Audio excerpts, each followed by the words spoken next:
All righty. There we go. Waiting on the Instagram. What's up, everybody? Good evening, everybody. Wow, Instagram has taken a while. Oh, my goodness. Okay, we're good to go. The answer is It's called no. Instagram, not Instantgram. Yeah, Instagram, not Instantgram. Thanks. The answer is no, by the way. Nice. It's That's what I'm really saying. interesting. Hey, we're now live. My phone just told me. We are now live. What's up, Eli? What's up, Michael? What's up, Todd? We got a pretty stacked show tonight, depending on how long we want to talk about it. I don't have much to talk about with it. Stacked But with what? oh, well, we got plenty of news. We'll start it off for you early birds to let you know that the Double D, the Deeks Jigs, Dixon Custom Cranks, paired up with the Swamp Pro Power Glide 4.25. 4.25. What's up, Van Time? Actually, it's actually 4 1/4 and 1/10. 4 1/4 100. 4 and 1. Yeah.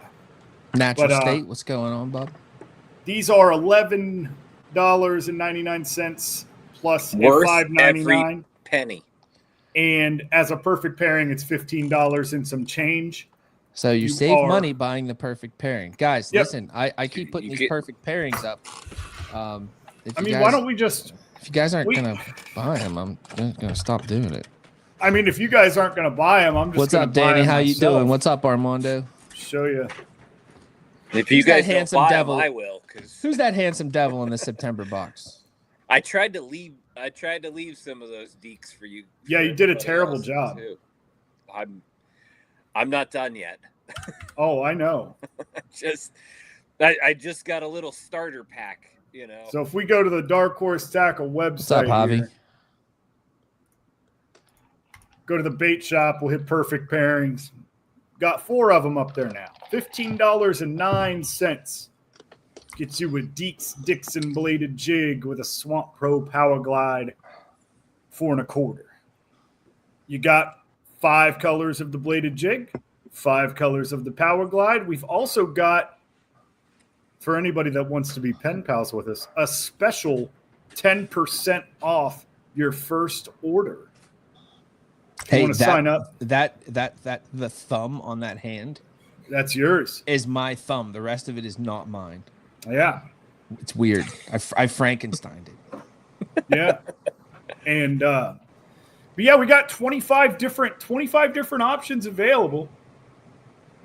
50 if you want to count the weights. They Javi, went I up- just Yep. put them up like what, 2 Like- days ago? A day yeah. and a Yeah, half they- ago.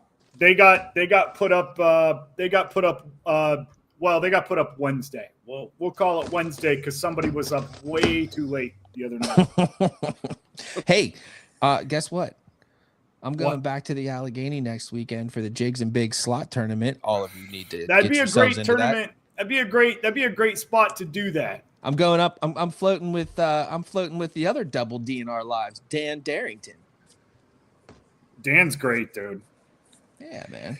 Dan is great. Like, talk about, one thing that's really cool about doing this kind of stuff, Kayak Adventure Series, expos, where anything social involving Dark Horse Tackle, anything where we're invited to be, is firsthand recognition. Like, people know what we look like. Now, Zach and I both, sorry, we don't know a lot of you. The only reason I know what Dan Darrington looks like is because he has saved my ass. I recognize faces all the time, but I recognize faces, but then that's I'm like, hey, buddy, what's up, buddy? Hey, boy. Hey, No. boy. That's probably not the way to start. Oh, sorry. Vanton D. Adventures over on Instagram says Dan D, the double D, if you will, is the double deal, dedicated, dapper, and daring. Dapper. Ooh. People don't say dapper enough. I really like that because nobody's dapper. Have you seen the way the youngins are dressing nowadays, Zach? Oh, yeah. Oh, Tragic. yeah. Creek Crawler from Tragic. Instagram. I put y'all on that weed whack. Yeah, on that I'll weed bet whacker you. I'll bike. bet you did, Brian. I'll bet you did, buddy. Listen, What's up, low life? How you doing, buddy? The first thing that I tied on in preparation for that tournament was the weed whacker, because I knew for a fact that would be the one combination I would not have to change the entire weekend. Dude, I didn't have to tie it on. It's been on since last December. No, I knew, like, April was asking me, she's like, aren't you going to get ready? And I was like, listen. Well, I got the weed whacker on. Sweetheart. By the way, the weed whacker from Brazzalo Custom Lures. Yes. Danny. Just a little shout out there. Made one of the it's one of the best baits I've ever used. I'll tell you, one of the best baits I ever used. There's something about that copper blade. Better than the gold. I very think neat sound. That there is something about the plain Jane. The plain Jane is great. There is a noise that the plain Jane makes that is different than the rest of them. But there's a noise that the other ones make that are different from the rest of them. So there's something about that plain Jane, man. I pulled a copper. So I buried my BFS. I put it down. I missed a strike, and when I put it down, I hit the button. And I went to grab my other rod and started fishing. Well, when I went to get the BFS rod, I just picked it up, and it just, and I'm like, all right, well, I'm going to reel that in and not mess with it the rest of the day. So I put the weed whacker on a backup rod. I've got a really nice crankbait square bill rod that'll load up a weed whacker just the same. I put the brand new copper on, and I'm like, oh, this is different. It sounds like if you felt like you automatically had superpowers. It's like the guy who can play spoons. That's what it sounds like. In the water. And like my first 5 casts with it, I got a bite, and I was like, well, the copper one is not coming off at all. Copper one's not coming off. I caught I caught 3 or 4 fish right there in front of the ramp with you guys with Zach towards the end. Bushwhacker show up today. That's great. Hell yeah, man. You're going to have perfect fun time. With those. Yeah. I was about to say same thing. Perfect time. We got second summer in full effect right now, and it hit like hell. We're about to get a good front next week too, of rain, a little bit of higher water, a little bit of stain. The bushwhacker. Our temps didn't change. It's just your weird Ohio weather. They went up compared to what it was 2 weeks ago. Oh, we're hitting like 90 again. Oh yeah, dude, we're up in the 90s, dude. Yep. I don't even think we hit the 80s. It's a nice 90. But we don't even hit the 80s. It's not a bad 90. It was that's the El Colombo weather pattern. It was Yeah.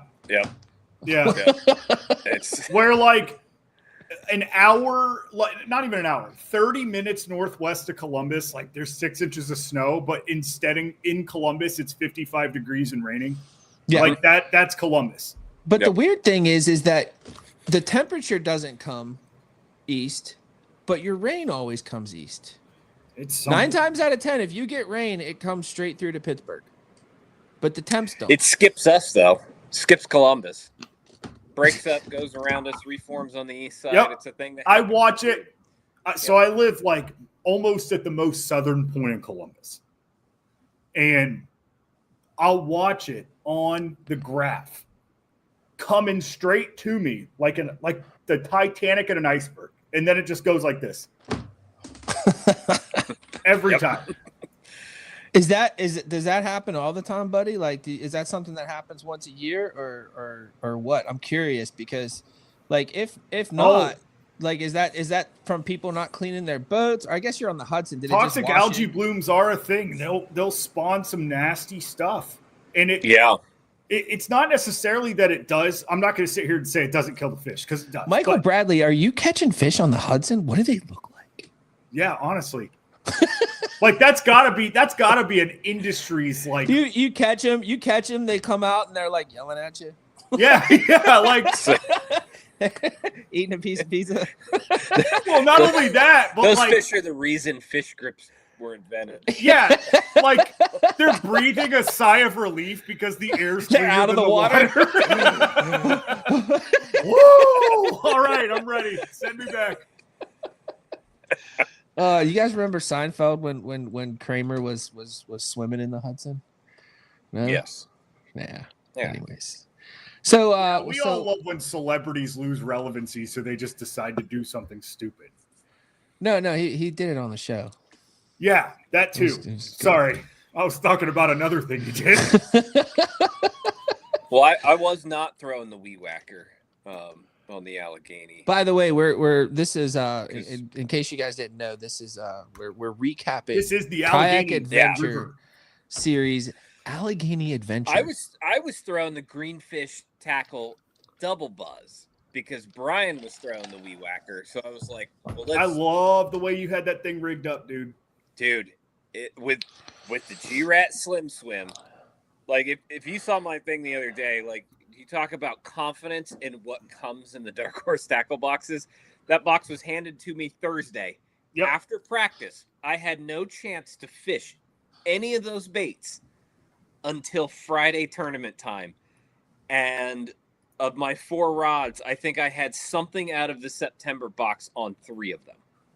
What's up, Dustin? 3 of the 4 rods. Speaking of which, if you haven't seen, sorry, Ryan, if you haven't seen the September video, got a big shout out to Raccoon Creek Outfitters. They gave Zach his first kayak-sized catchboard instead of the musky rendition he bought 2 years ago. And did a nice little video for those guys. It's a great little shop. If you're in the area, it's in Albany, Ohio. Looks like a big shop to me.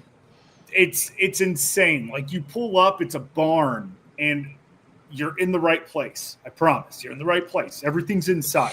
You just got to go inside. Once you step inside, it is floor to ceiling kayak and fishing accessories just stockpiled. I gotta stop you. I gotta stop you for a minute. Van Tyne over on Instagram. Yeah, he said he was tanning his perennium.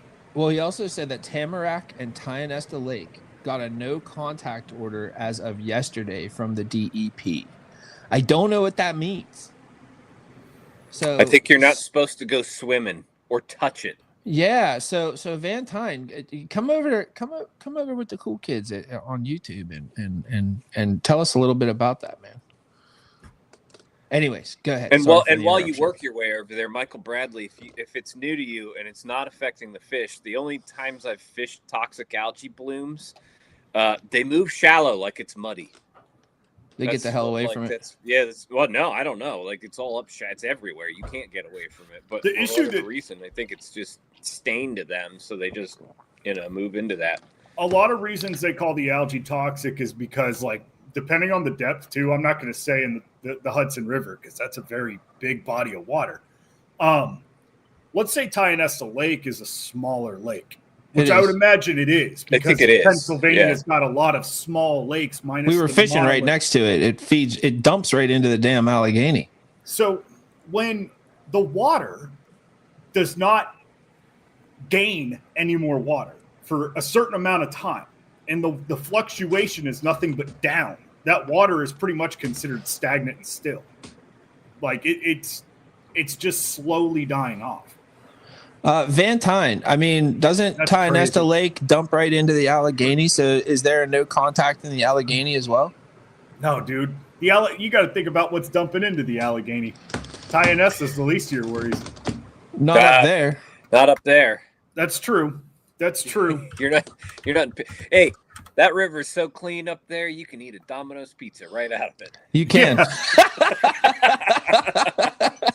Don't ask us how we know. That's your tip for this week. Oh, Tionesta Lake is just a flooded creek. That's cool. I love that. Your tip for this week is Domino's pizza is actually waterproof. Yes, it is. So great food to take with you when you're kayaking. Yeah, Tionesta looks very similar to this place called Lake St. Joseph's. It's probably deeper.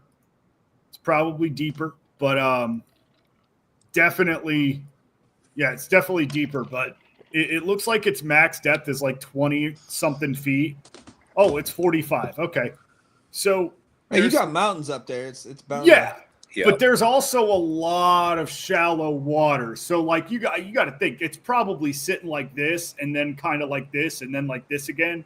And once it gets to this part, I bet there's a lot of nutrients from the ground it starts to miss. There's no oxygenation. That's crazy. That's what I'm saying. It becomes stagnant. Yeah. If you don't get rain or you don't get the minerals from the ground and it gets to a certain water temperature, it becomes very dangerous very quick. It can grow like flesh-eating bacteria and stuff.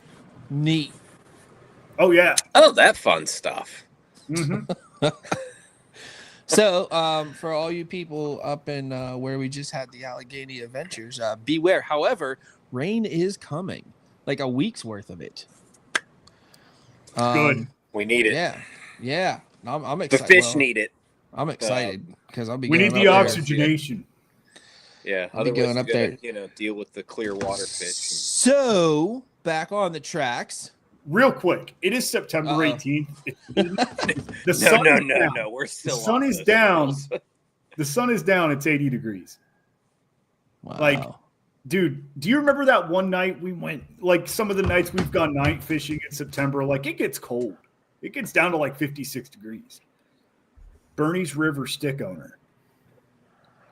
See, I'm telling you guys, I know this stuff. That's crazy. Put your scuffer plugs in. Absolutely.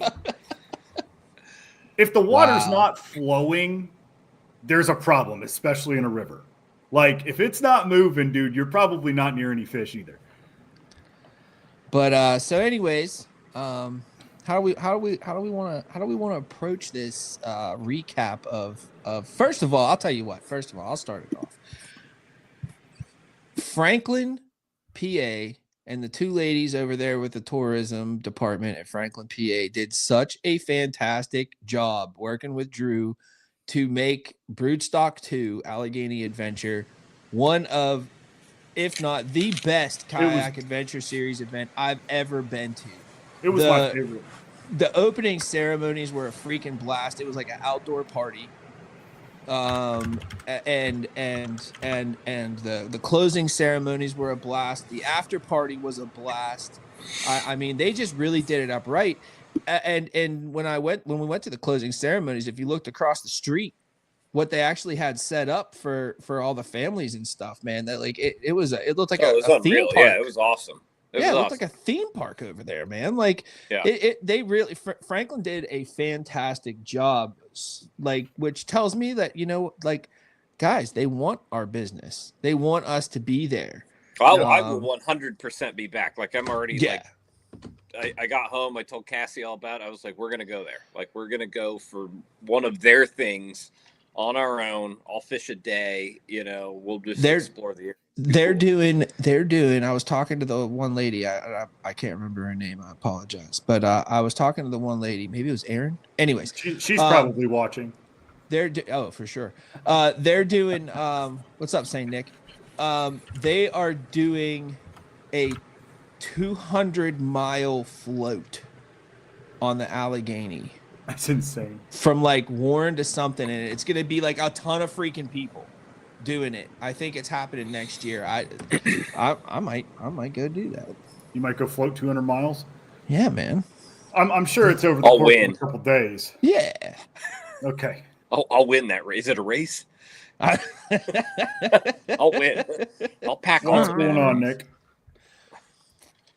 Yeah, man. Yeah, I left my Nocqua charger in the frat house.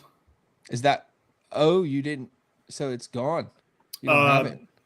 Tyler hit me up. He's like, "Hey, I think he grabbed it." He was like, "Hey, I think I grabbed your Nocqua charger." He's like, "Because I have two," and I'm like, "Oh, you probably did because I don't have one." Oh, that sucks. You gonna get him to ship it back to you? Yeah. Yeah, just send him a label. Send him a label from Pirate Ship, dude. So he doesn't have to pay for it. He just told me he was going to do it. He's like, "What's your address?" Oh, that's cool. See? Yeah. See, I know, like, people are good. Some people find stuff and they're like, "What's it worth to you?" And it's like, I'll just. When we were up at the Susky, I left my GoPro.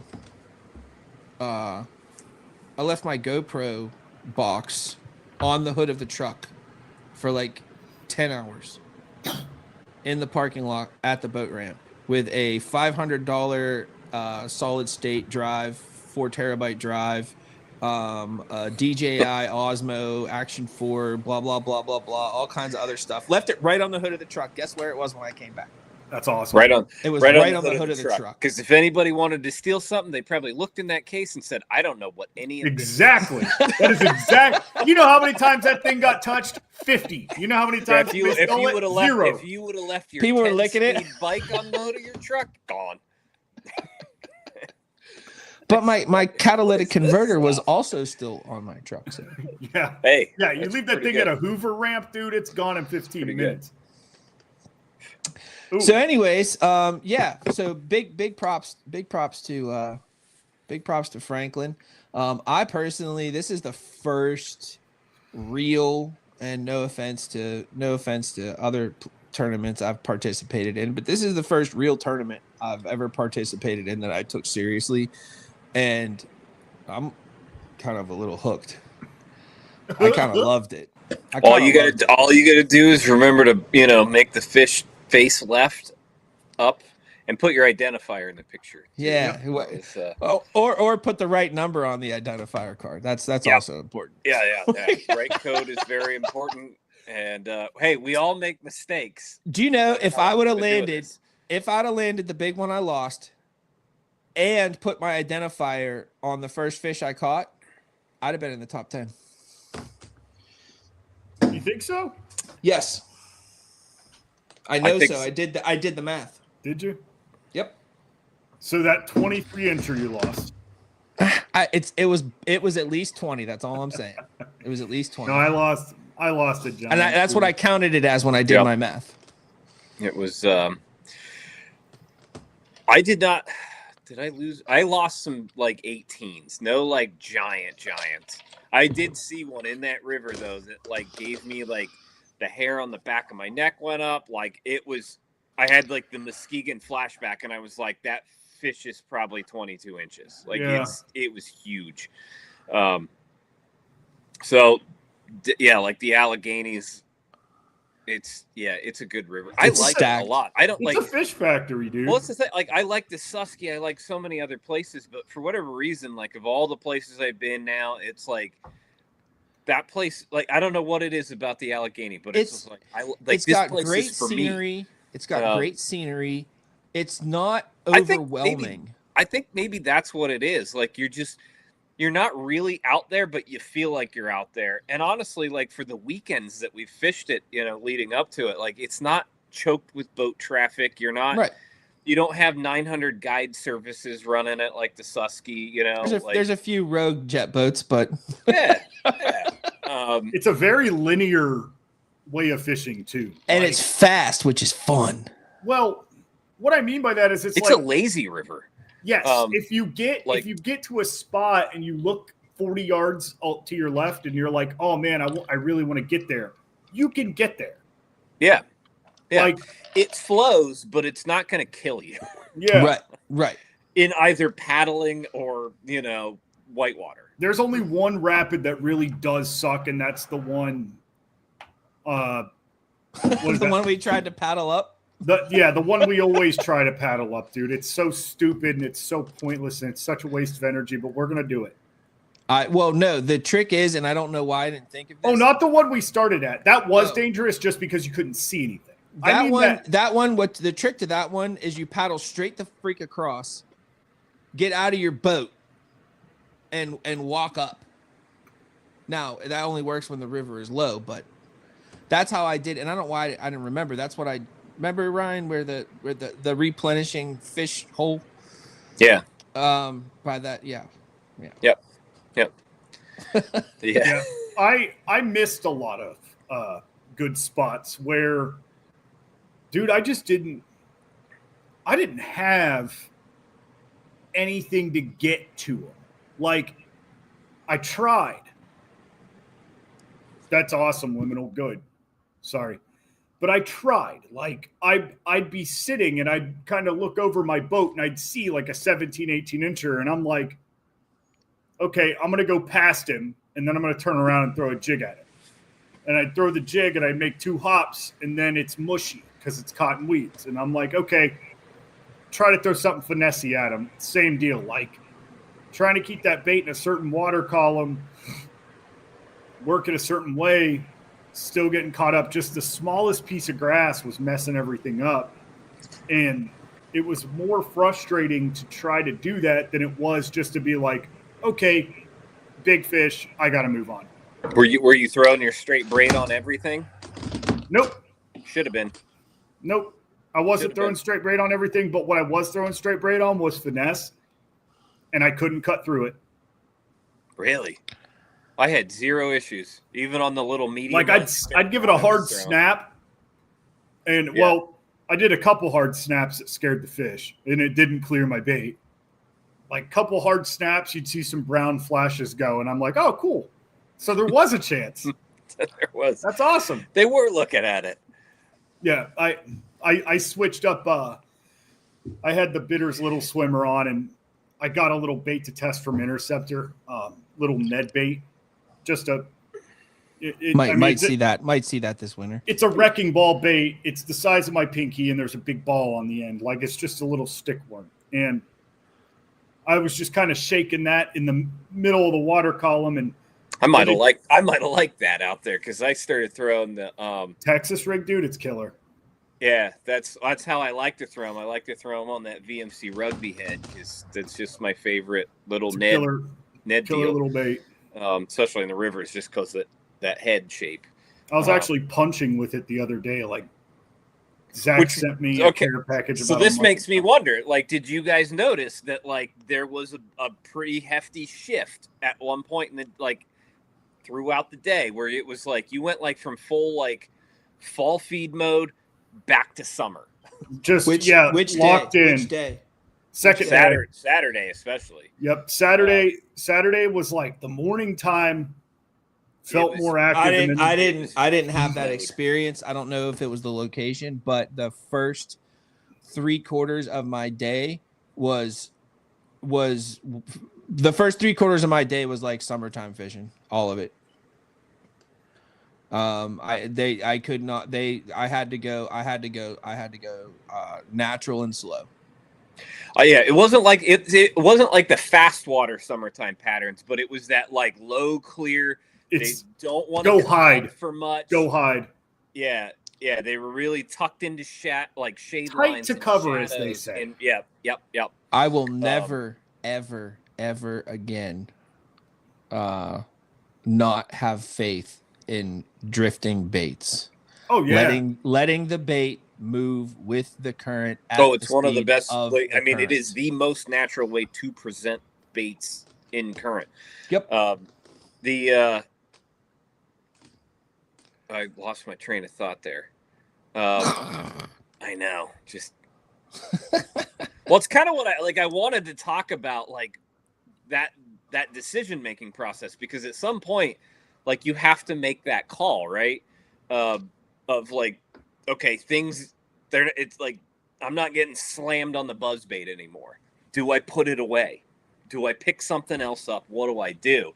And like, how do you make that decision?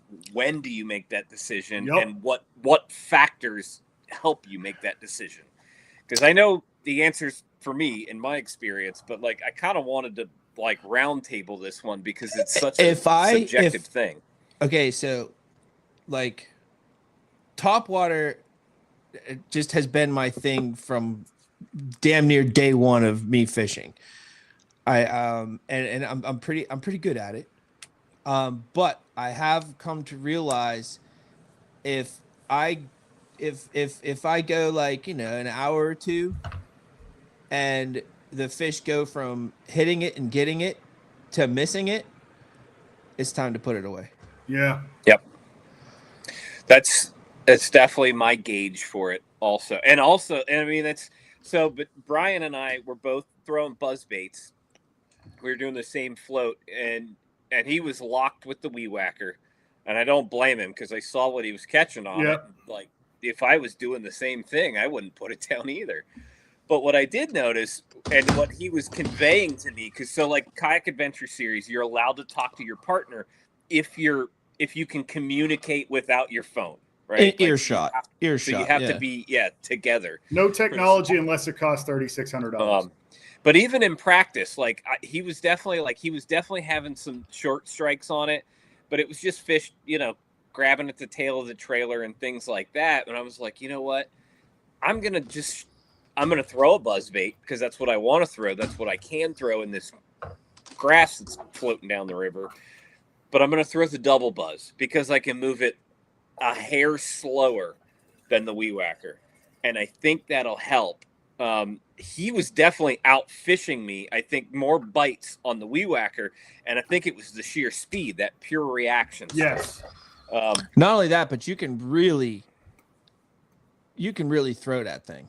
Like it's go. Like well, you that's can the make nice thing that greenfish has little blades on it, and for a double buzz, you can pitch that thing a dang mile for. But like I'm thinking about fishing a jig, and I bet you I could probably you can make 10 casts of the weed whacker. 5 to 10 casts per one jig cast. Right. Unless you're just flipping the jig into a hole and pulling it out, and flipping the jig into a hole, but letting it drift. There was certainly, we noticed that like overlap though of like, and it's I call it overlap because it can kind of be a summer thing, it can kind of be a fall thing, but that topwater will get you a big bite all day long if you can go an hour and a half or so between bites. Like whatever's gonna hit it is gonna try to kill it and eat it, and it's usually a big fish. Yes. The neat thing about doing that, there was a big shift. The neat thing about sticking with topwater, is if you've got the cojones to stick with it, you're gonna get bigger bites usually, but there always seems to be an hour, maybe 30 minutes where you run into this window where they are just, you can do no wrong with the topwater. Yeah. So like, it's like, it's, you throw it all on a table. Well, I can tell you when it, like Brian and I had kind of, we were talking about, just the habits of these fish during this time of year. And especially when you have those cold nights and the warm days and what they do, because it can put them in very unlikely places, places you'd ignore a lot of times otherwise, especially on a river. A lot of times you're looking for the current, the deep bends, the steep banks, and stuff like that. This time of year, when you have drastically fluctuating temperatures, take out your notepads, write all this stuff down, guys. Those flats are king. We knew that probably the best bite of the day on Saturday was going to happen as soon as the fog burned off and that sun started baking the flats. Yep. And it wasn't going to last forever, but at some point, all those big fish just started pushing onto those flats, and they were just up there roaming for about an hour, warming up, eating. And that was, I think I caught my biggest of the tournament throwing that buzzbait way up onto there's a boat out in the main channel, and he was just catching little one after little one after little one. I drift down onto him. I think like the third cast, I had a 19 smash that buzzbait like way up by the bank in like a foot of water. We got over on Instagram real quick here, guys. Wolf's Blood 814 says, once your topwater stops working, next time take a shallow diving jerkbait and walk the dog with it. I don't even have that comment. So it's interesting. So I had two topwaters working for me. I had the double buzz, the Greenfish double buzz, and I had the 5.5-inch Power Glide. Yep. And I had that rigged as a topwater. I had it rigged on it. I had it rigged as a topwater. Many things. So I like that bait a lot for a lot of reasons. And you can do this with the 4 1/4. So everybody who just got their September boxes, because I was doing it with that one too, break your little feet off so it bubbles, just enough to like leave a little bubble trail. But it's really cool. Yep. I rigged that on a 3/32 ounce owner twist lock, the finer wire if you can find them, because you're usually throwing this thing on spinning gear. So not the beast hook. Not the beast hook. You're going to have some trouble with hook sets, but you can burn it on the top as a top water. And this is the time of year, especially if you find a wolf pack or whatever, like they're gonna compete over that bait.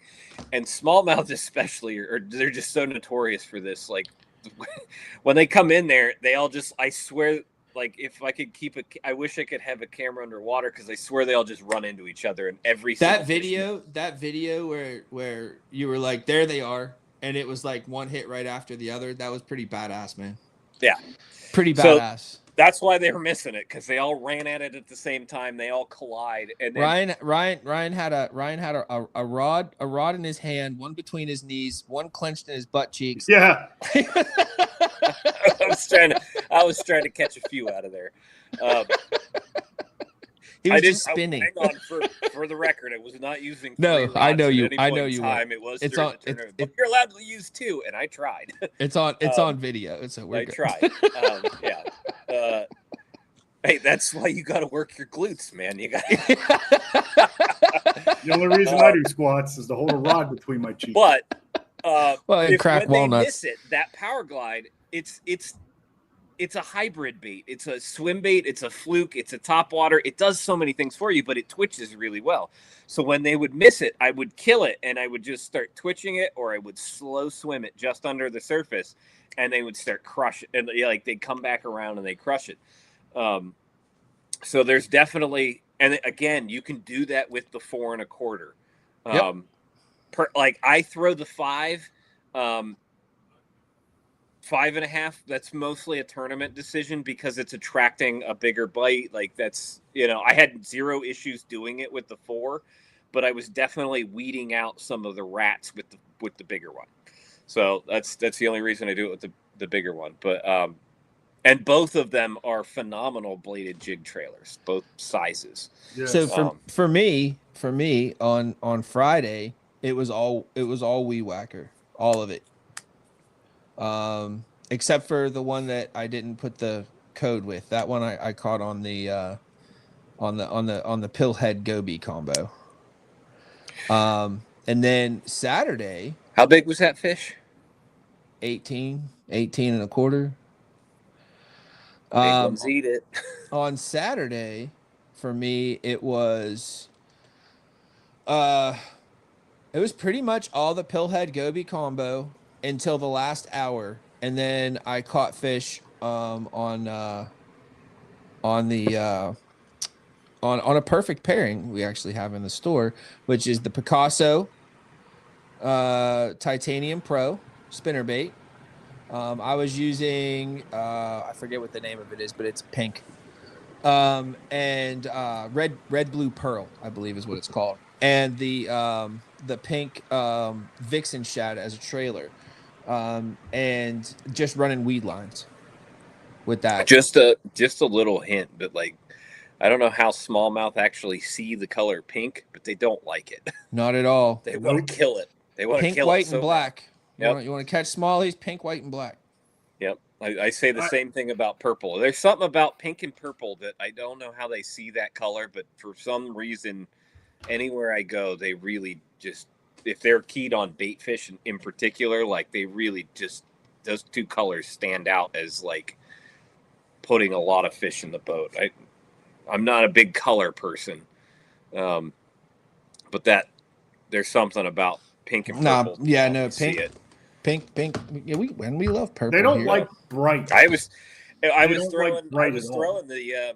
throwing my little pink shad Deeks jig with the bubblegum power glide on it, and that was one of my producers of big fish. Nope, I'm probably gonna take this and just trim that skirt down to right where the hook bends and call it a day. Like you said about the flats, all my fish came out of shallow water. Like I probably had 2 bites that no, I didn't have a single bite that was like deeper than 4 feet. Like they might have came out of 4 feet, but like it's not like I was sinking a bait into 4 or more feet of water to get a bite. The shallow flats were crazy because you'd be floating. You'd be in like 3 foot of water. The 3 foot of water would go to 1 or even 6 inches. And then you'd see a big one go. Yeah. Go too far over top of it. You'd see it go. You remember on Friday when we were on that, we were in that, what's up then? 77744. You remember when we were, Josh, right at the end of Friday, the water was like that deep. And yeah, it was caught an 18.5 incher out of it. Running over, it was like a pebble bottom. Yeah. Like a hard That's that bottom. spot I really like. And I like that spot a lot. Dude, they were stacked in there. They were all over the place. They were all just 10s and 12s. And that was my first mistake. Like I caught, dude. No, they weren't. That one I caught was not. It was like 17. That's true. Oh yeah, I know exactly. Yeah. Never mind. I know where you're talking now. Out in the middle, not towards the bank. Right, yep. right. Yep, that's like the bigger ones were actually in less water. That was that spot last year. I caught a real nice one, reeling in the microblade as fast as I could. Like I made a messed up cast and reeled in the microblade as fast as I could because I was actually casting to another fish, and this fish just annihilated it. Yeah, I spent most of my morning like just fan casting and searching the flats, and I know why. So the Wolfpack video that I sent you guys, I know why that was such a productive spot, and I can point it out on Google Earth. You do know, Ryan, that now you're going to have to make a video where you are actually holding a rod in your butt cheeks, right? Yeah. Okay, No, just so you know. I don't know if I'll be able to do it this weekend, but here in the near future, we'll get around to it. What's up, Tyler Bean? But the flat I was on, like, there was a reason Tyler? why it was better than other flats. Where that Wolfpack was, is like there was a secondary channel there, and why I say secondary channel, like it was one of those flats where you would almost have to get out of your kayak to even float, right? But in the secondary channel was only like 10 inches deep, but it was a very clear channel and it ran all the way down. And then it had a bank trench. So on the far inside bend of this big, long, straight shot of river, Dan, you had a bank trench that was probably 2.5, 3 feet deep all the way down. So they had these other highways, and it's, people running through there, fishing through there are always going to be, a lot of them are just going to be out near that main channel because it's the path of least resistance. Yeah. Well, those big fish know that, and they don't get pressured over there. So and it has everything they need too. Yeah. Leave me alone. But that one, where that Wolfpack was, there was a little grass island. So normally you have a bit of a scour hole out in front of it, like before the gravel piles up. And that's all it was. Like, you saw the video. I was standing in just over my ankle deep of water, and I found it in practice. And I found I found a Wolfpack there in practice, and that's how I knew they were using that area. And I looked at it closer, and I realized, oh yeah, this is perfect for them to sit and corral bait in because it's a big horseshoe. Yep. That sweeps up behind them. And horseshoes, you say? It's like 3 inches deeper than the water around it. So and it had a direct shot out to the deeper water. Like, they weren't there on my way down Friday. That was the last 10, 12 minutes of fishing time Friday. And I was a little slower than I wanted to getting back up to it. But as soon as I made that first cast, I was like, oh my God, they're here. I have a question. I want to see what you think about this. So you've got water coming down the river, right? Because somebody said horseshoes, and I'm always thinking about the horseshoes ever since this husky. This is a horseshoe facing up river. Oh, so weird. Yeah. But so you have water coming down the river, and it hits an obstacle. and the water piles up there. Yeah. Before it runs around. Mm-hmm. So technically, right there where it piles up is technically deeper water, isn't it? It's so when it hits like an object, water's flowing this way, right? Yeah. It swirls and it digs. So it is actually. So not only is it deeper because it's hitting and piling up gravel here, but it's also scraping out. It scours out stuff in the front. Scours is the word that I've been hearing river fishermen say. Scouring. Yep. Scour hole. Oh, it's one of those things where river fishermen say a certain terminology, and you're like, yeah. Right. Aaron Proper. I saw 100 plunge pool, scour hole, but like push water to me is a bigger expanse. Like push water is the water leading up to the next. Push water is the end. Rapid. Push water is the end of a pool, more or less. Yeah. The scour holes. But wouldn't that scour? No, because you have a great wide expanse of a deposit, right? Like that's where. So think about it, right? So it's a quick. Which one? The push water? The push water. Slow. The push water slow. But it's a quick. It's in the. I need my I need Sharpies. Jeff's little Sharpies right now. Yeah, but what I'm saying is the end of a pool is a quick up gradient. It doesn't have to be quick, but it usually is. But think of the pool.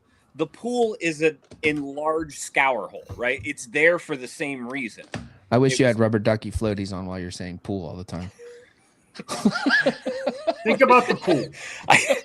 I think I might be able to put some fish flops on my hands, and that's the best I can do. I apologize, dude. I constantly have cartoons running in my brain. It's just a thing. I should know that by now. So like the pool was created the same way a scour hole is, but it's much bigger, right? Like it was created in high water. It's an erosion thing, whatever. Same deal. Because there's usually like a high bank or a harder substrate. There's something that has caused the water to kind of backflow and dig that hole out, right? And then the push water is where it tapers up. You usually have a little bit steeper and then a gradual, taper up before it drops down that gradient again. Before the elevation that changes. Is the push water. And the real push water is like that area of like where it shallows back up right before it goes over. I lost running down a giant out of a scour. It is a big fish spot. You always throw at those. I just call it, the calm water. Like you'll have your riffle and then you'll see that calm water knowing it's doing that. Sometimes you never see the calm water. If you have white water, there's tons of them. There's a scour hole in front of every single one of those boulders, and there's usually room for one fish to sit there. But it was just this big, like couch cushion shaped rock that I could clearly see. It was like 8 to 10 inches tall. And I'm like, there's got to be a fish under that. Like there just has to be. So fire in, go left. The wind was blowing weird there. It was just because of the mountains. The wind was blowing weird. The wind always blows the way you're trying to go against you. No matter which way, no matter which direction. I'm actually fishing upstream because I went past it. Far right. Like I saw it and I was going a little too fast and I was like, I'm going to hit a right. Banked myself, banged it way left. Caught like a 12-incher. I don't know. And I was like, there's got to be more fish up in this because it was probably a 6-foot wide scour. Like it was a very nicely shaped, defined line just saying, hey, throw at me. Throw into it, let the bait go down into it, dump, set the hook. A whale comes up and over the scour and takes me all the way upstream. And I'm like, now we're talking. Like, I'm happy. Comes all the way, fight this fish all the way to my feet. And I grab my net because sometimes fish are so big, they're scary. And I was like, I need to net this fish. I grab my net and I'm like, once he goes past me, I'll flip him around into my net. What's up, Pete? Well, he's coming down the river, and I'm just keeping up my slack. I look like an idiot. I've got my kayak tethered like around my life jacket because I just stuffed it through my life jacket. Tethered through my life jacket, I've got a poly whatever strap stuck to me. I'm like 10 feet away from my kayak. It's like just tight. I'm reeling with a net in my hand like this as the fish is coming down. Fish goes past me. I swing the net in my hand and I go like this, and I've just got nothing but air.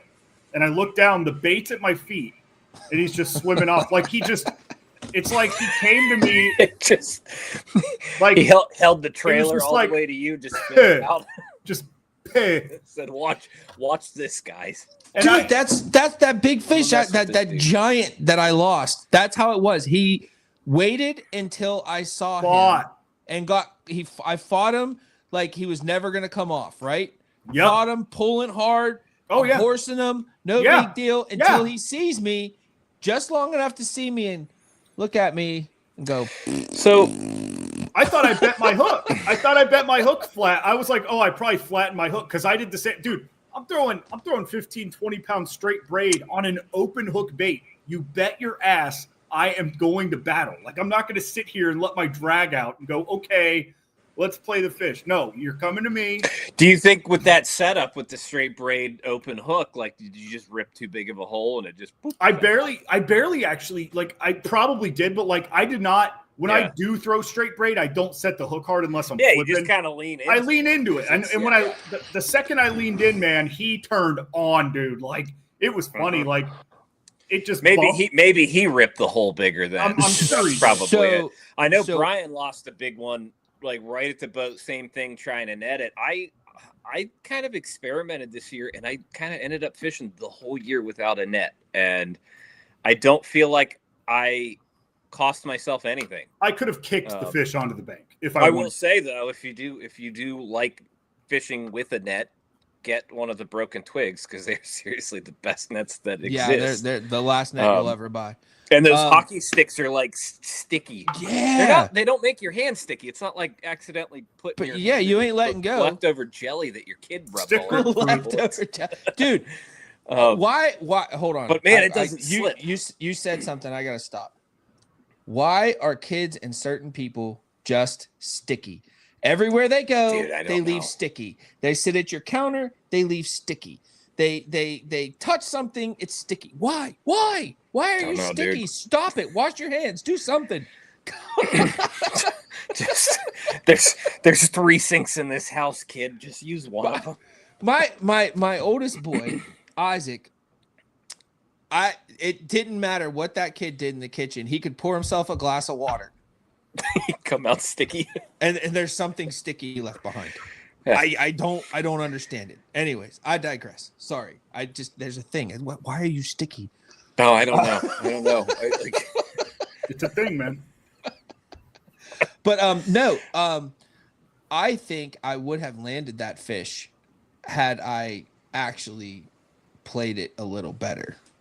Because one thing I have realized is those river fish will pull hard enough to rip a hole in their face, and they don't have any other way of getting out.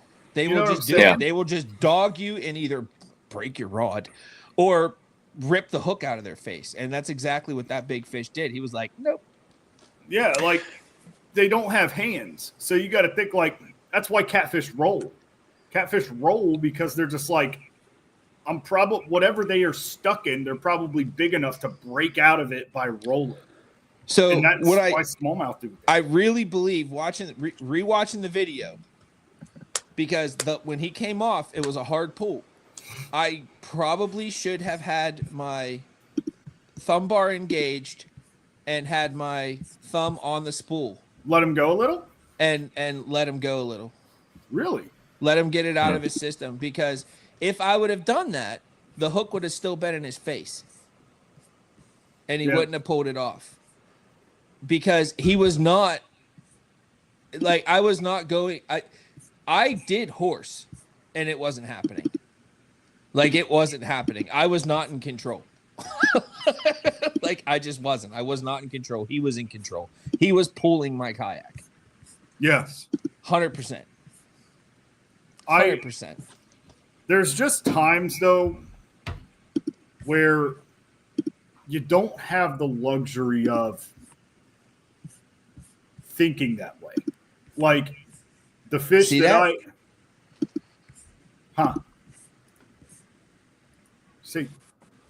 Yeah. Yeah, I always keep it a little loose. For sure. Baitcaster. I've always been a thumb spool person. Like I not on baitcasters. I wrench my baitcasters down, but well, you have like you have so much. Your thumb is like a superpower when it's touching that spool because of gear ratios and blah blah blah blah blah blah blah. But the spinning rods, I actually keep it relatively tight for the hook set because they want to have like.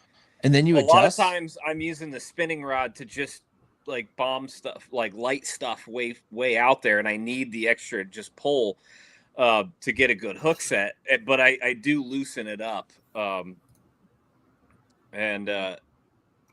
it's definitely I don't know. And I think this spinning spinning reel drag systems are just built better. Hey Pete, what you got, buddy? What you got? Because for Dark Horse Tackle, you've always just been a painter hardbait guy. You got some secret sauce, buddy? There's no way he's got a proprietary soft bait mold. If this guy's out here making custom soft baits, I'm gonna lose my mind. I listen. Dark Horse Tackle trusts in Stoneman. Like never mention it. He's like, oh, by the way, like I make the coolest jig trailer. Yeah.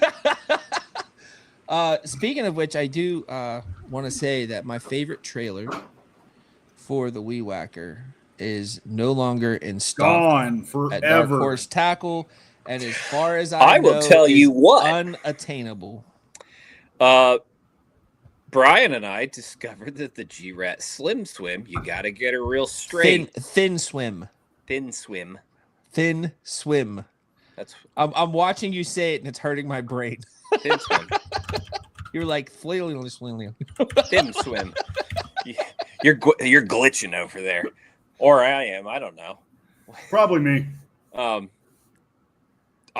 Surprisingly enough, you haven't all night. But anyway, the Slim Swim, and also the Thin Swim. What am I saying? I don't know. You're saying Slim Swim. And I don't know how you can actually say that so eloquent. It sounds good, but it's wrong. Have confidence in whatever you do. Yeah, like I'm letting you go because, like, I'm sure they'll the G-Rat swim bait that came in the box makes a pretty good. There you go. Trailer. There you go. What I'm trying to get at here. And it does. It's a great little swim bait, dude. It's so. Now you got me all in my head about this. I think my favorite thing about the Thin Swim is that it stays straight. Yeah. Because a lot of your swim baits, they'll really, but this just does. It's a very stout plastic. Yep. Except for those ribs in the tail, give it all the you'll have that there, right? You'll have that. Yeah. But I caught one of my sneaky favorite ways to fish it is Neko weight right in the middle of the bait horizontally, either going through the top or going through the belly slot. 3/0 hook and slow. Very slow or very fast on top. Pick your, it's one of those baits where it offers that versatility of, like, let's say I'm burning it on top of the water and I miss a bite. My follow-up bait is in my hand already. I just drop it and kill it. You know what I'm saying? Like, just give it that little ballad. Zach's talking, but he's muted.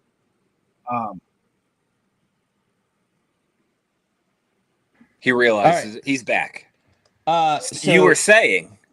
So I'm gonna interrupt. We just got an order. Good. on the site, and it's kind of my favorite orders because I always love to see what people do. We got a BYOB order. Let's go. All right, so here's what they ordered.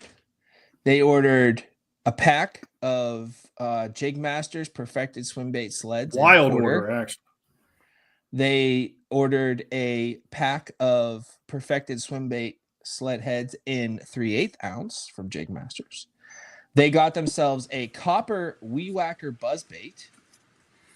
Then they got themselves a Picasso Titanium Pro in white pearl and one in blue red pearl. Those two. Do you have any idea how much they just saved? They saved $15. Everybody can do that. If you play the BYOB the right way, you can save a lot of money. Yeah, because so when Josh and I decide what to put into how we tier the baits. There's only 3 tiers.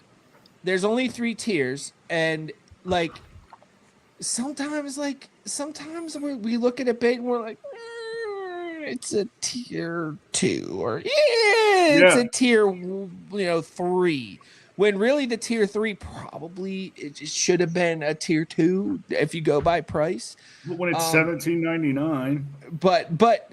But this one and indestructible. So that's 5. That's 5 baits. That is a very indestructible spinnerbait. So he got the top. Just make sure you actually tie it on before you throw it in the water. Keep it out of the rocks. That's 5 baits and easily over $50 in retail value. That's fantastic. He hit the BYOB value with 2 Picassos. Yep.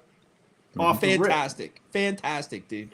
I'm not gonna mention your name because privacy and all that, but man, what a good BYOB, baby. Thanks a lot, customer A. So back to customer X. When to change? Because when to change? When to change? Like we talked about, you started getting the short strikes. What else? Oh, dude, I just didn't catch any fish. Like I was genuinely just like not catching fish. Like I told Zach at the beginning, I said, watch me bring all this stuff and then draw a pattern with literally 1 rod. And that is exactly what I did. I got to say something. I think you beat yourself. Oh, yeah, I do all the time. I 100% think you beat yourself. And that's something that I think is a teaching moment for everybody else out there. Don't do that. Don't beat yourself. Like, don't get into a negative mindset out there. Because once you do that, your day's pretty, you might as well go home. Well, like I was looking for something that didn't exist. Go home, Josh. No, I'm just kidding. I was looking for stuff that didn't exist. And I was fishing out of my element, meaning I'm passing up stuff I normally fish, looking for stuff to fish. And towards the end of the day on Friday, that's when I started fishing the stuff I like to fish. I like being 15 yards from the bank and throwing at the bank and bringing it off, because you're going to run into depth fluctuation. You're going to want to run into some kind of riprap. Like they never really left that. Like that was the afternoon bite for me. They didn't at all. And there was a lot of guys I saw working 1 fish out in fucking 12 foot of water. And they're like, yeah, I'm sitting on a 20 right here. And I'm like, yeah, like how long have you been here though? 30 minutes?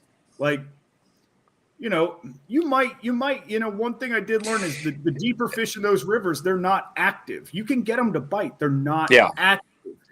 You throw up into 6 inches of water and a freaking 18.5 incher hits it 6 feet out of water. And those fish that, like, when they've seen you, they're really not going to bite. Like, you've got to sit there until you become just another part of the river. They have to get comfortable with you. They got to know your name. I lost my social security card because I tried giving it to one of the damn fish. Yeah, that's how you're going to catch them. They gotta know everything about you. By that. So I threw a buzz bait for almost a solid 2 hours Saturday morning, and I never got a bite, not one. And Saturday morning, I did not have buzzbait bites at all. Yeah, they weird, right? They were hitting the power glide on top, but I actually ran into a weird thing, and I think it was because the fog was so tight and low for a long time too. Yeah, like it really hung out. I was missing fish, and I don't know if it wasn't. I don't think that I was missing fish. The fish were missing the bait. And I honestly think that contrast. It was a white belly on that white fog, and I think it was just. I think they were. Yeah, I think they weren't able to track it as well. I recently heard somebody that actually gave a little seminar at the Bash U brunch at KAS. I recently heard him say they're not missing the bait. They're testing it. If they want to hit that bait, they're going to hit that bait. I was having fish hit it. Mind you, I'm fishing 10 inches of water. 8 so 10 what, inches of water. What I was picking up from him. I know what Jeff is talking about. And I had fish do that later. Okay. Not in the morning. So they were you're saying they were actually missing. Oh, they were exploding it. Like exploding on it. Hitting it violently. Oh yeah. Yeah.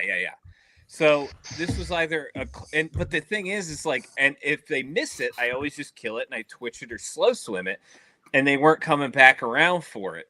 So they're either hitting it closed mouth at that point, or I'm not sure they were tracking it well because it was just white with the white fog on the background. Like I kind of wish I had like just a straight black one, something that was a harder contrast. And I wonder if that would have made a difference, because heard what, Todd? I know exactly what Jeff's talking about. And if you go to the little stuff and watch, I think it was from an October video from last year. He is going to rig a 7-inch jerk shad with a stinger rig. That is something. No way he's rigging a 7-inch jerk shad. With a stinger rig. I'm being a smart ass. With a stinger rig. And that was something that Jeff called me about, and we worked out this rig together.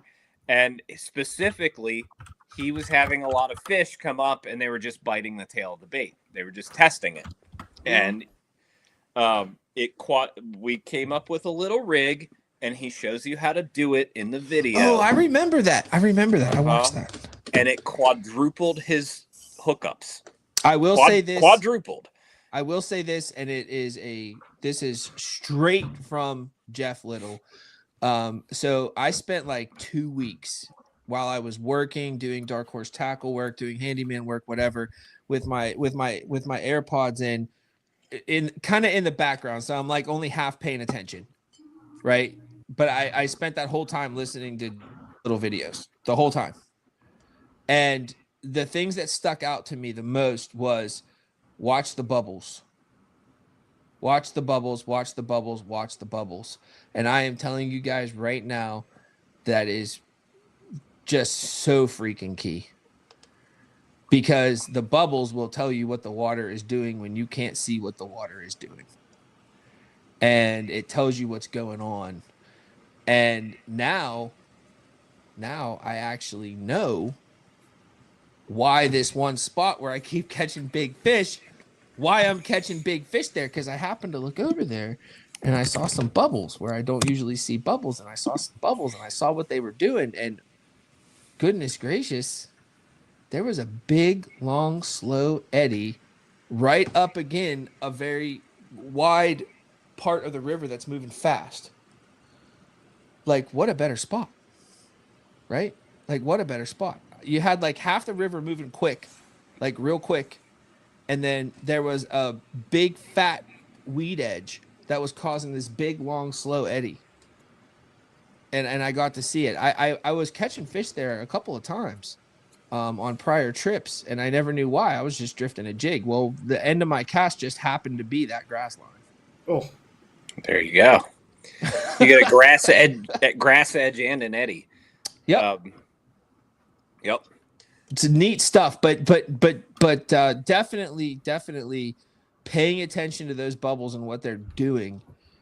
And I go back, way back, all the way to like, God, what was it? It was like, this had to have been like 2007, 2008, right? I'm working at this fab shop on Poop Creek. And on lunchtime, I would go out and fish Poop Creek. right? Because it's literally on the property of this fab shop I was working at, and there was always this spot on a outside bend where like the bank kind of like went in and out, and all this foam would stack up there. Oh yeah. I literally could catch a fish there every single day at lunchtime. Like every single day. Because the foam's telling you what the water's doing, the water's slowing down, it's a place for them to sit, and neat stuff, man. Neat Foam stuff. is home. Yeah. I think I've heard people say. Bubbles is Hubbles. Can we call it FOMO? if you don't, you can. I'm gonna have FOMO next weekend. I'll send you pictures, buddy. Appreciate Me and Dan Darrington. Appreciate. I'm not gonna have fear of missing out. I'm just missing out. I know. yeah. I'm long past afraid. I just know I'm missing out. I'm not afraid of it. So we've talked about KAS quite a bit. What about this September box? Phenomenal. We want to talk about it a little bit. I love it. So we already talked about the perfect pairing with the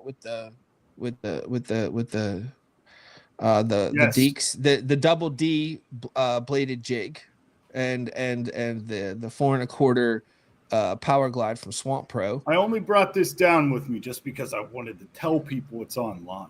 We've talked about the thin swim in a lot of ways, but we did not talk about the thin swim. The thin swim and the thin swim. Yeah, all of those. Yeah, we had a couple little weedless EWG inline spinners that, honestly, the Cole and the Darla.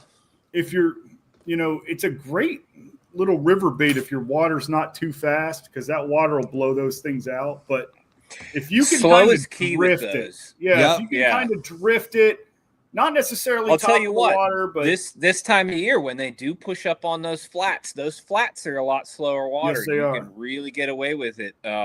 And having that weedless, because the better the flat, like better flats usually have more junk in it a lot of times. Yeah. Like so you're gonna have wood, so it's a cool bait to fish. It's a neat way to add weight. Now. It's a neat way to add weight and flash. Mm-hmm. Yes, to a presentation. Tons of weight. Tons of weight. Which the fall is a good time to add flash, because when there's thousands of bait fish, yours stands out that much more. You can cast that thing a mile. It is 3/8 of an ounce. And then we had the scourge. You know what? Here's a perfect little tackle tip to go right along with that flash. Ooh, tackle tip Tuesday. Tackle tip Thursday. The way that I decide whether or not I want like an underspin or that inline spinner or that little bit of flash, I throw my lures around bait fish, and I look to see if they school up with it, with or without the flash more. Because I want them which one do you want? My bait. You want them to follow your bait. I want the bait fish to school with my bait, because I'm pulling those bait fish. Like, you make the end of your cast, you're fishing the laydown, but you're overshooting it. You're pulling all those bait towards that laydown where that bass is going to sit, but yours looks different. So which one does the bass keep? Yours is the wounded animal, the easy one. Yeah, I always look at like, am I attracting the bait fish more with the flash or without the flash? Because it goes one way or the other, and there's no hard fast rule I found for it. But man, I've always noticed that I get more bites when I'm throwing baits that the bait fish school with. That's super interesting. There's a pattern on a lake that I get on in the springtime. It's a presentation and a pattern, and it only works whenever all of the crappie are trying to hit my bait.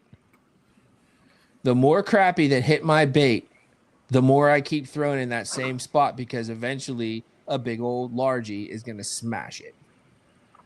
But if I'm not getting hit by the crappie, it usually doesn't work.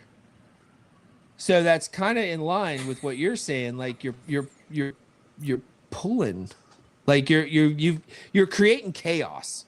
Yeah, is what you're doing. Like, a lot of times, like you'll hear guys like, they'll do some donuts with their boat to stir the water up. Or at KAS on the closing ceremonies, I heard Drew say something about whenever somebody screams by and the boat wakes start stirring everything up. Stirs them up. Creating that chaos is a good way to get a really good bite. Yeah. Oh yeah. I mean, it's you got to think too in that sense of like a wake coming through. Like those bait fish are scattering and they're letting out that fear. So instead of just sitting there riding that current out, they just did this 15 times.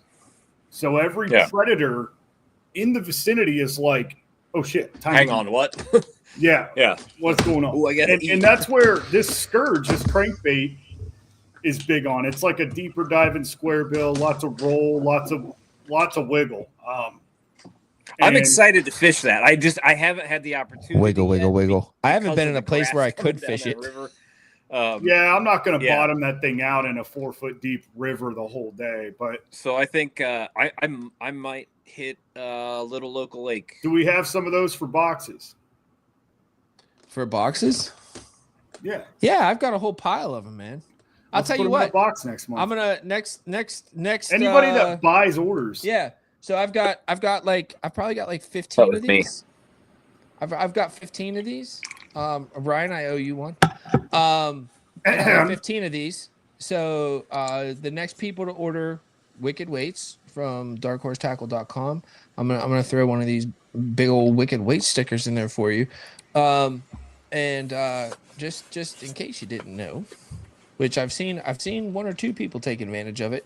If you are a subscriber to the pack or the box, you get automatic, no code necessary, 10% off at checkout off the Wicked Weights. So listen, tungsten. Dude, those Screw and Nico weights are awesome. They're badass. I really like those. Listen, guys, I gotta tell everybody something here. The one thing I can guarantee you that is not going to happen to any tungsten out there is it is not going to get less expensive. Yep. In fact, it is going up. You watch. Not going to break your bank. You watch everywhere. Everywhere. It is going up. So 10% off is nice because I'm telling you right guys right now, like watch a couple months from now, like tungsten's going up. Oh, sorry, Nick, for not dancing. Says he's got him sympathy yawning. What do we got? What do we got, Pete?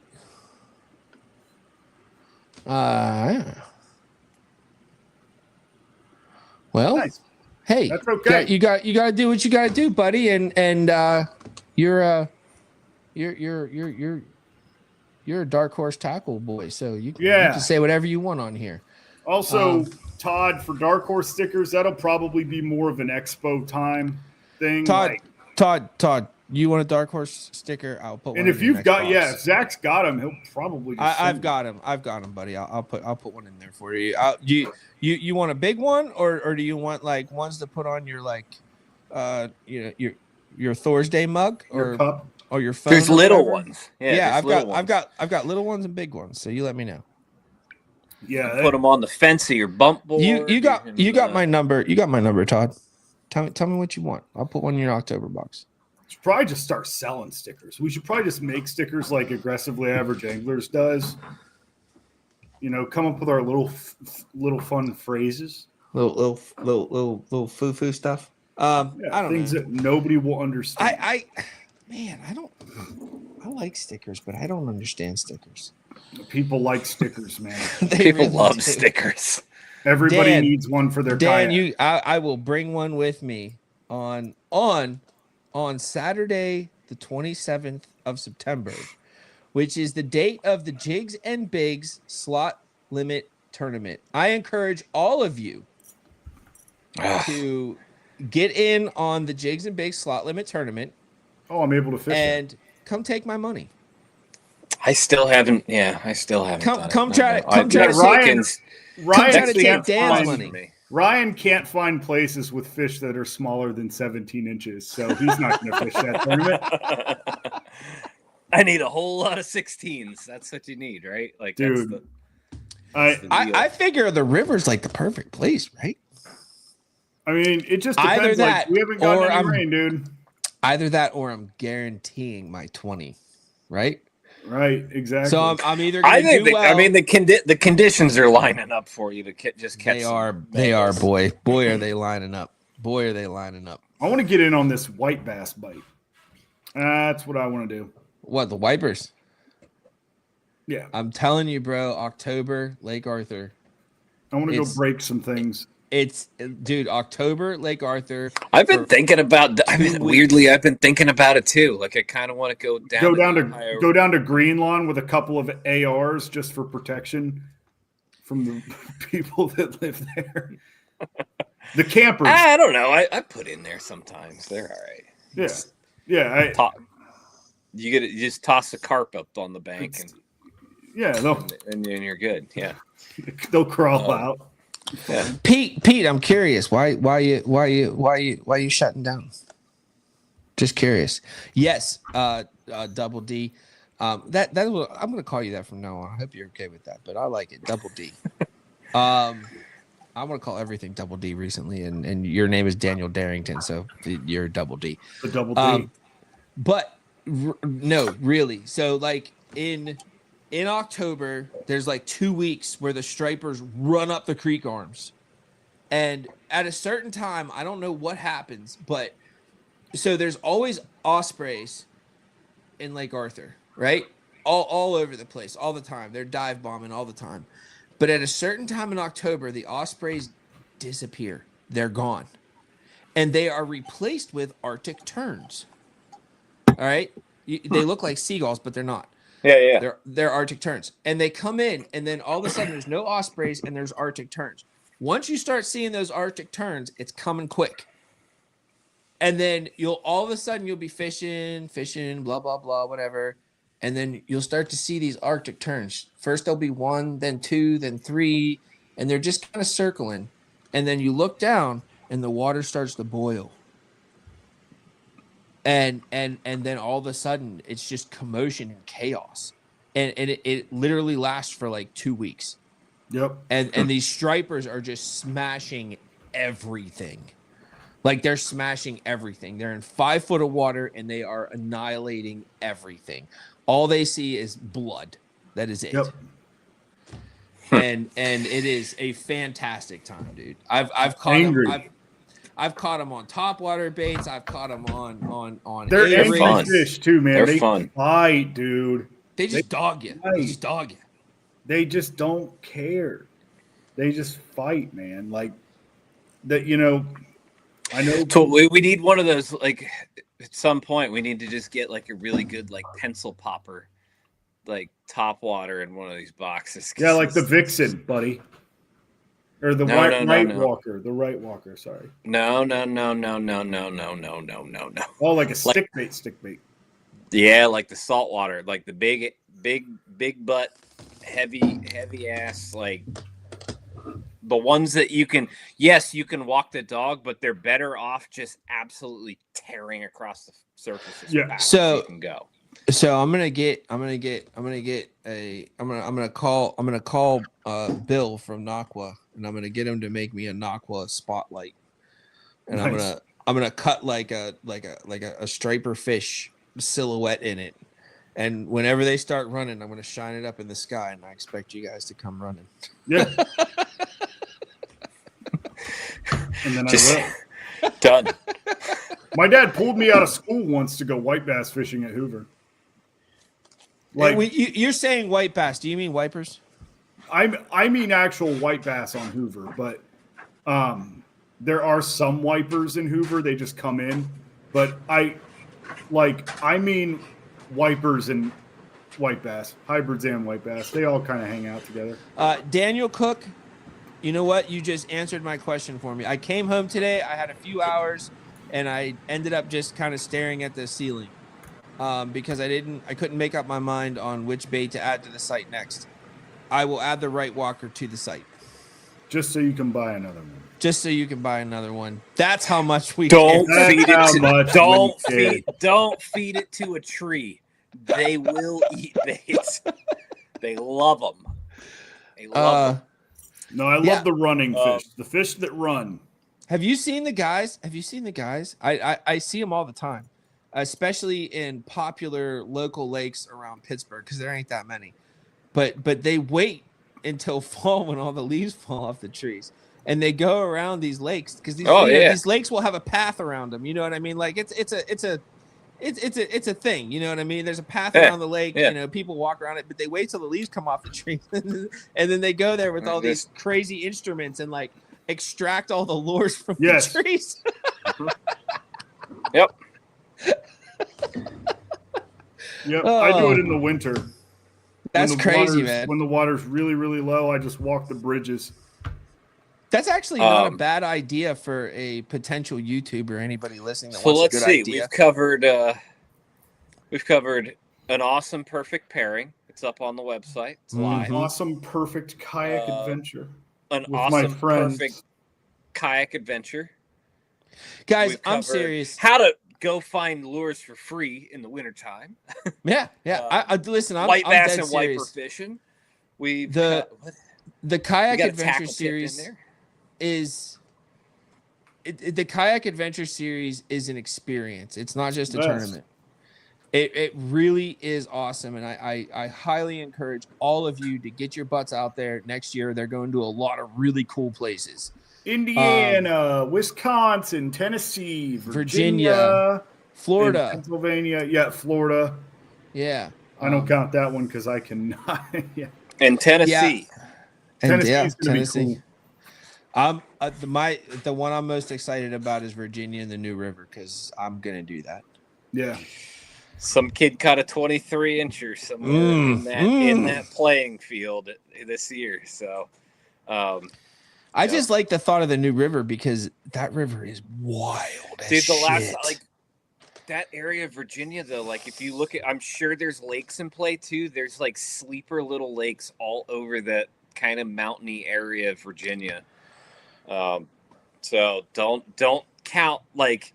I will always root for smallmouth, but don't count out the largemouth in that one either. Never count out large. Largies are king. Yeah. Listen, I've been on a real smallmouth. I've been on a real smallmouth fever here lately, but I'm telling you, largies. Hey, you've learned a lot. You've learned a lot, and look what you took to the Allegheny with all your new knowledge. I truly believe that it takes more skill to catch largemouth than it does to catch smallmouth. Well, we're not going to make it a skills competition at 9:30 at night. I'm just saying. We don't have enough time. They're harder to catch. We don't have enough time. They're harder to catch. All right. So what you like to fish. That's because nobody fishes on the rivers. What I'm hearing. It's not my fault. You guys don't want beautiful landscapes, and you just like to be around people all the time. I think my river rats are just antisocial. That's all. I think my co-hosts are done for the evening. Wrap it up. I've done nothing but talk for like 9 days straight. Dude, that's your job. Oh, it's not the kind of talking I want to do. I like this kind of talking, but 99% of that talking is forced. But we do apologize real quick. We do apologize for missing last week, but we literally we couldn't. Well, we tried. Yeah. There was an attempt. We opened up our phones and went, well, they don't work. Pretty much that's pretty much the they kept me from going back out into the forest to sleep for 10 minutes for a while. Yeah. They made me take a shower and everything. Like it was don't trust Airbnb Wi-Fi. No. All right, well guys, we'll be back. We'll be back next Thursday. Yes, we will. And we'll have more baits for you too. I'll have some of those September baits ready. Yeah, I'll get that. I'm gonna get the right walker. We got that. You got the hard ones out of the way. Do you know what? We actually have a surprise for you guys. Daniel Cook, I hope you're still listening. We have not only do we have the right walker, but we have the same blank painted by Robusto as well. Yes. So I'm not sure how I'm gonna.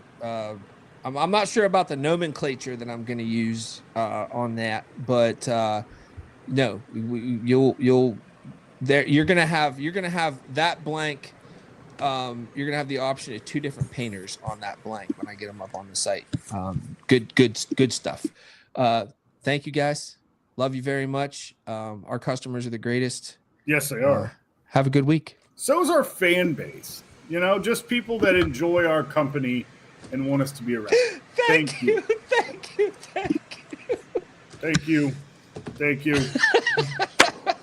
But yeah, thank you guys. Check out the perfect pairings and the new Wicked Weights.